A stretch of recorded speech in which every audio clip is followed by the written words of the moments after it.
Hello கஸ், நான் தான் உங்கள் ஷேடோ டைட்டன் வாரியர் கேமிங். இப்போ நம்ம இது ஹோம் டூர் தான் பார்க்க போகிறோம். வாங்க பார்க்க போகலாம். இது என்னோடய ஸ்விம்மிங் பூல். இங்கே பார்த்தீங்கன்னா டைவ் அடிக்கிற மாதிரி இருக்கும். ஒரு குதிச்சாச்சு. இது என்னோடய சீக்ரெட்டான பிளேஸ். இந்த பிளேஸ்க்குள்ளே போனீங்கன்னா ஒரு சீக்ரெட் வரும். அதை நான் வேறு பார்ட்டில் காமிக்கிறேன். இதுதான் படிக்கட்டு. இதுக்குள்ளே இருந்து எடுக்க. இது ஆர்டிஃபிஷியல் மரக்கட்டை. என்ன மரக்கட்டை? ஆர்டிஃபிஷியல் மரக்கட்டை.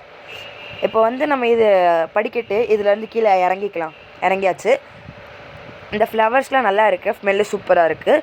இப்போ நம்ம வீட்டுக்குள்ளே போகலாம். என்னடா வீடு திறந்துருக்கே, திருட்டு பையன் ஏதாச்சும் வந்துட்டு கேட்டாங்க. ஆமாம், திருட்டு பையன் தான் வந்தான். வீட்டில் இருந்த எல்லா பொருளையும் திருட்டு போயிட்டான். மேலே என் புக்ஸு என் ட்ரெஸ்ஸை மட்டும் வச்சுட்டு போயிட்டான். நல்லவனாக போயிட்டான். ஓகே, திருட்டு பையன் வந்து எனக்கு 2 சேரை மட்டும் கொடுத்துட்டு மீது எல்லாத்தையும் எடுத்துகிட்டு போயிட்டான். இந்த சேரின் விலை 500 ரூபா. வேணும்னா டிஸ்கிரிப்ஷன் எனக்கு போட தெரியாது, இருக்கட்டும். அதுக்குள்ளே போயிட்டு நான் இன்னொரு வீடியோ போஸ்ட் பண்ணுறேன். இப்போ சப்ஸ்கிரைப் பண்ணிடுங்க ப்ளீஸ்.